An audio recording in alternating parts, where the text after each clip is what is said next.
Hello everyone, welcome to my session 2, First Days of School presentation. Based on the book by Harry Wong and also based on the article by Dr. Tom and my wife Dr. Laura. This presentation is a bit lengthy, but in my opinion well worth it. I will give you my thoughts of what I think are important ideas on which you should comment in your double entry journal. Remember, in the double entry journal, you're having a dialogue with the text. I want to see what you believe is important, but I really want to know what thinking it provokes. Deep connections to your own experience as a student or a teacher, and strong opinions supported by evidence from our readings or this presentation. I want to hear your voice, not quotes that you cut and paste from the readings. Many people believe that DEJ is note-taking and they just summarize what they're reading, and that's not really what I want. Or they just cut and paste a quote from one of the articles and they believe that's making a connection. It really isn't. The way you make connections is to use those articles to support an opinion. I really believe this. I really think this is the way it should be. I wish this would happen because. So that's what I'm looking for. So why am I doing this? Why do I dedicate an entire session to the first encounter in building strong personal relationships? Because it can make your job easier, and it can jumpstart student achievement. And in Harry and Rosemary Wong's article, they quote a first-year teacher who was clueless as to how to start on the first day. That's why I do it, so you won't be clueless. How not to start. One of the things I like to talk about, what I think is kind of neat, is this little clip from Dead Poets Society, where they show 3 teachers and how they start class, and then of course they break to what's his name's character, Robin Williams' character. Of course, he does this seize the day activity. But really, I'm going to play this clip because this guy's handing out materials. 5 weeks. The first 20 questions at the end of chapter 1 are due tomorrow. Yes, due tomorrow. Assignment due on the second day. I took Latin, so I like this guy, but he's right into it. I wonder if he's erased the board since last year. Yes. Study of trigonometry. Here's the guy, the threat. Anyone failing to turn in any homework assignment will be penalized 1 point off their final grade. Let me urge you now not to test me on this point. Not to test me on this point. Also, 1 point off for lateness. Those are practices that distort achievement, which we'll talk about in session 11, grading practices and assessment for learning.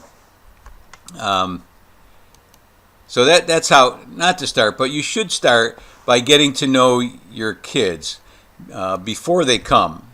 And my thing is icebreakers, icebreakers, icebreakers, and I have several of them in course materials. I'm going to click on this link here now, and I think this is the icebreakers part 1 or volume 1. There's 3. I have 3 volumes of these icebreakers, and a lot of them, most of them, are talking about getting to know your kids and getting to know each other. One of the things that I like in this course is that I get to do the introductory discussion board where we introduce ourselves, and you folks get to talk about some of the neat things you do. And remember, I hope you all did that. I have to chide people who say I'm wonderful and caring, and that's not what I'm looking for. What I'm looking for is things that we can relate to and say, hey, I remember so-and-so, and she used to go ski boarding at so-and-so or so on. And one of the other clips I like is this one from the Freedom Riders, where I'm not going to do the whole thing. I think it's about 3 minutes long, 3.5 minutes long, but it really is a way that she breaks through her students who didn't even like each other, but they didn't know each other. The line game. I'm going to ask you a question. If that question applies to you, you step onto the line and then step back away for the next question. Easy, right?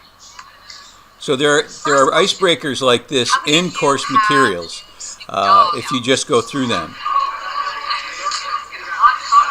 One of them is stand up if you have a dog. Stand up if you didn't feed the dog the last time he was fed, or sit down.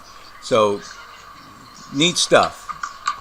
And if you remember this movie, if you saw this movie, the really moving part was when she got to the really in-depth question of how many of you have lost a friend or relative to gang-related violence. How many of you lost 2? How many of you lost 3? Really kind of moving, but it really brought the class together. I just thought I'd show that as Hollywood's version of teaching and learning. Experiments. Okay. What you do on the first day of school will determine your success or failure for the rest of the year, and that sounds like an exaggeration, but it isn't, because you're going to either win or lose on the first day. Wow. I don't know what's going on, why this is doing this. I often tell a story of my daughter. As an elementary school student, my first wife and I would always know what kind of year it would be by the end of that day. She was what I call a relationship building barometer. If she had a teacher who didn't make a good impression on the first day, we knew it was going to be a tough year. And it took us many meetings to get on track with the teacher to say, okay, this is what you need to do to get through to Kate, and that was my daughter's name. So, and the article that I co-authored with my wife, Dr. Laura, we discuss many teacher behaviors that engender goodwill with students without abdicating control that one needs for a productive learning environment. The very first and one of the most important is getting to know your students and allowing them to know you. How far you go there is usually common sense tells you. They want to know about your family, they want to know about your kids, they like to know your hobbies, and those are all things that you can share with your students without risking getting too close. And in my article I talk about getting too close. So there is a fine line, but you have to get close enough so students know you're real. So getting to know your students is important. If you do that, you won't spend time with parents, as I did with my daughter's teachers, trying to repair the damage from that first day. Also in our article, we break personal relationship into 2 categories, and which are contacting students' personal worlds and traits that engender affection and regard. And you can see that I have knowing students, reconnecting, listening, involvement, traits that engender affection and regard, respect, courtesy, and fairness, caring and understanding. All of these sound like, oh yeah, I know that.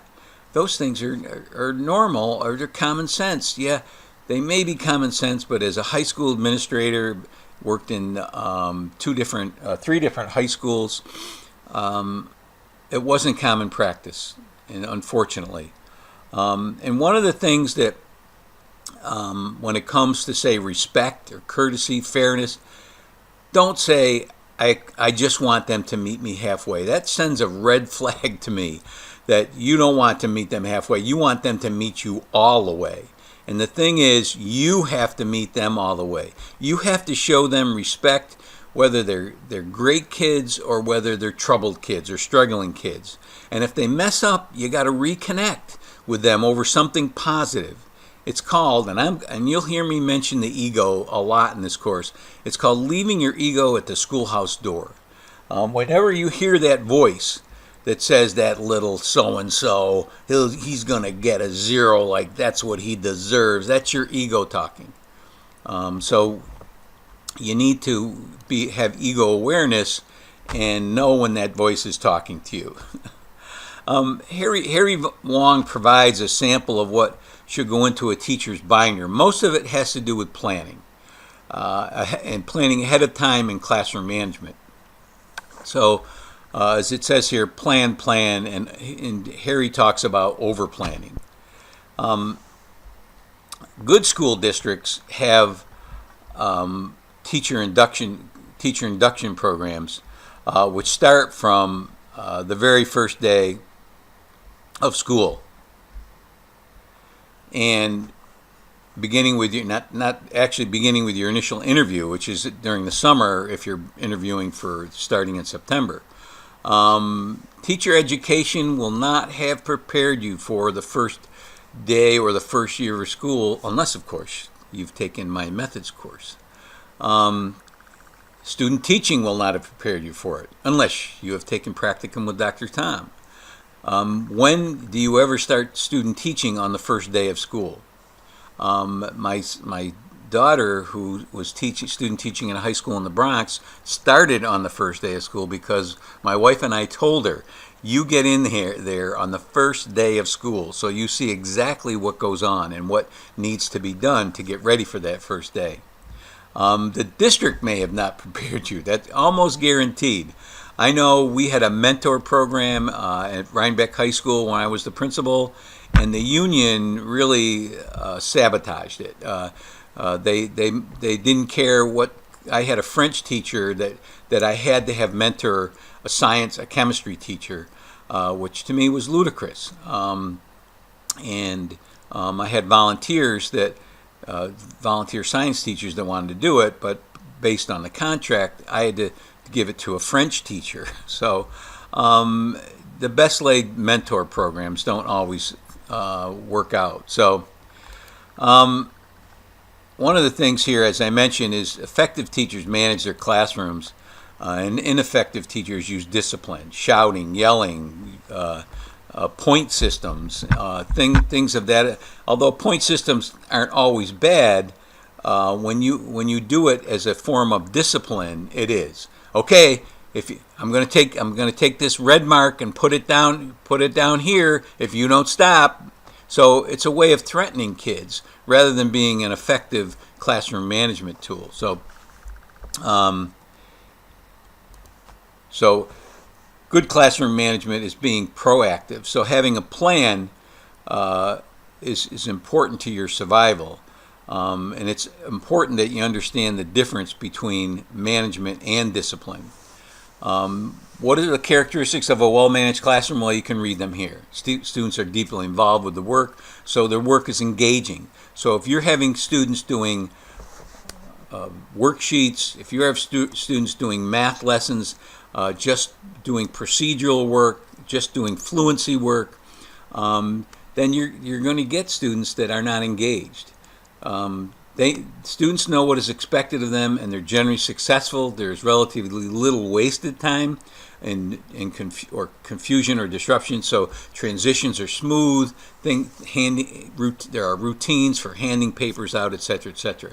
And the climate of the classroom is work-oriented, but relaxed and pleasant. I call that unanxious expectation. There's not a lot of pressure on kids, but there's unanxious expectations for you to do your work and to succeed. In course materials, I placed a chapter from Safir and Gower from The Skillful Teacher, and it's on routines. And routines can be lifesavers, from entering the room, handing out materials, or going to the bathroom. You need to be prepared. As this is from Harry Wong, a well-managed classroom is a task-oriented and predictable environment. Create routines that will help manage your day. I will agree 100% with that. How do you introduce yourself? I would always call parents before, either contact them via email.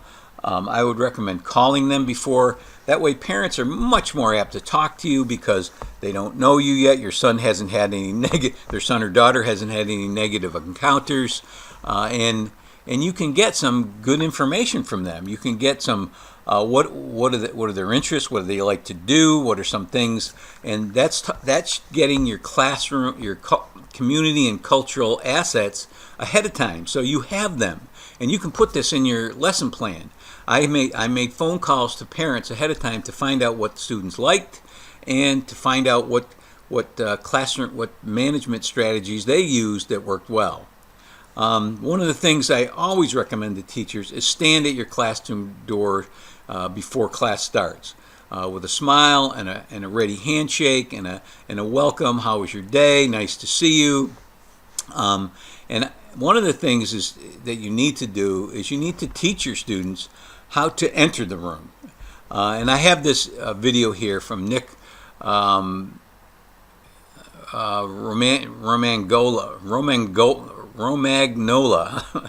Nick Romagnola, who's from Austin, Texas, and he's a teaching coach, and I'll just play a little bit of it so you get the idea.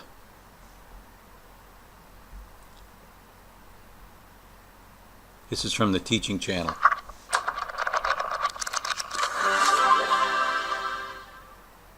Setting the tone from the very first day of school is the most important thing you can do as a teacher. The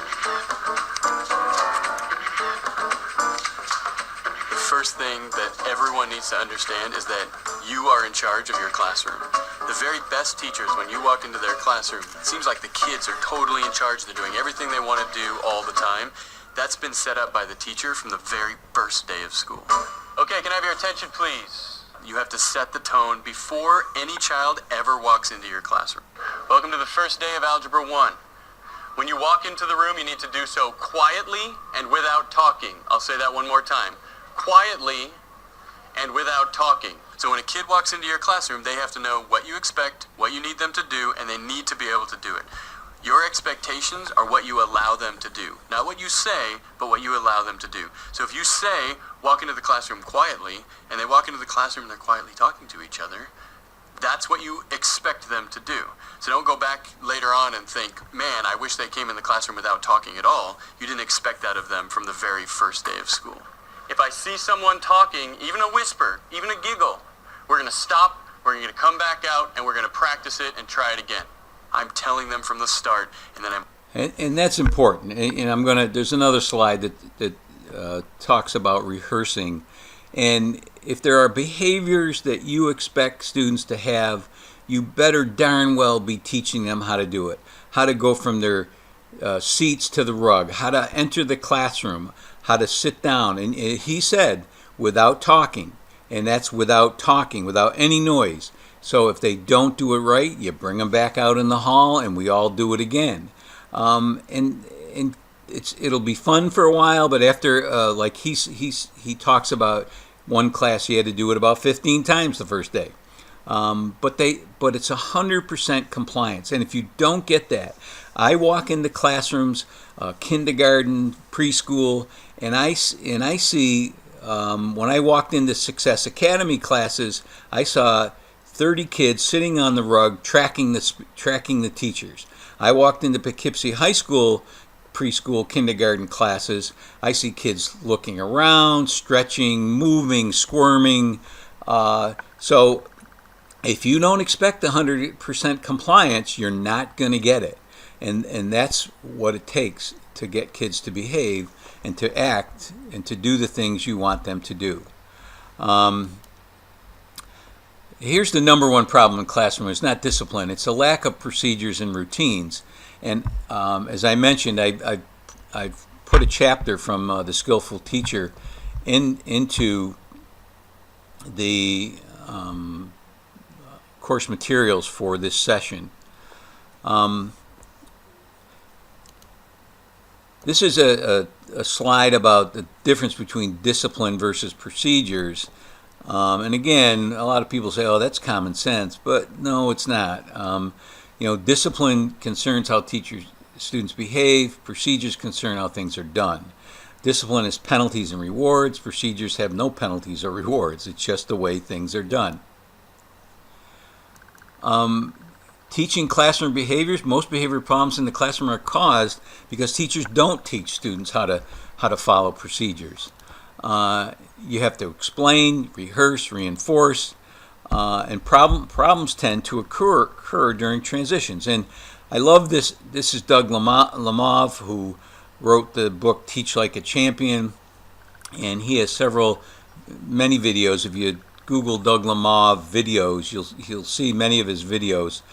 This is one of my favorites of a transitions from the desks to the rugs, singing a fight song, and it happens to be this teacher's alma mater's fight song, because every teacher in this school, their classroom is named after their college, because they're preparing young children for college the minute they walk into the school in kindergarten.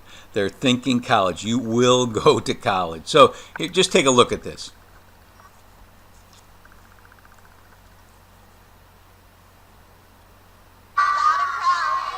So Sultana is getting ready to move her students from their desks to the carpet, where they're going to do some reading.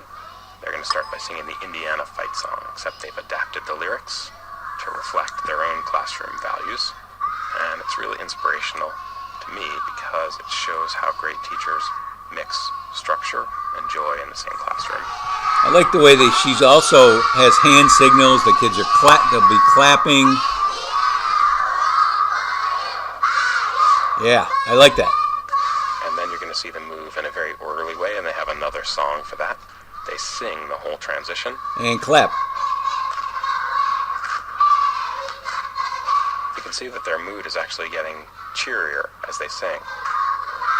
Cheerier. So I thought I'd share that with you as a routine that not only makes the transition smooth, but it also gets kids pumped up. They love it. They're having fun.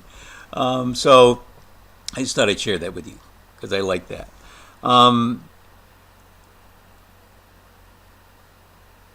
In your double entry journals, you don't have to connect to everything, but enough to show me that you understand one, personal relationship building, and two, how to prepare for opening day. So I'm looking forward to reading and commenting on them.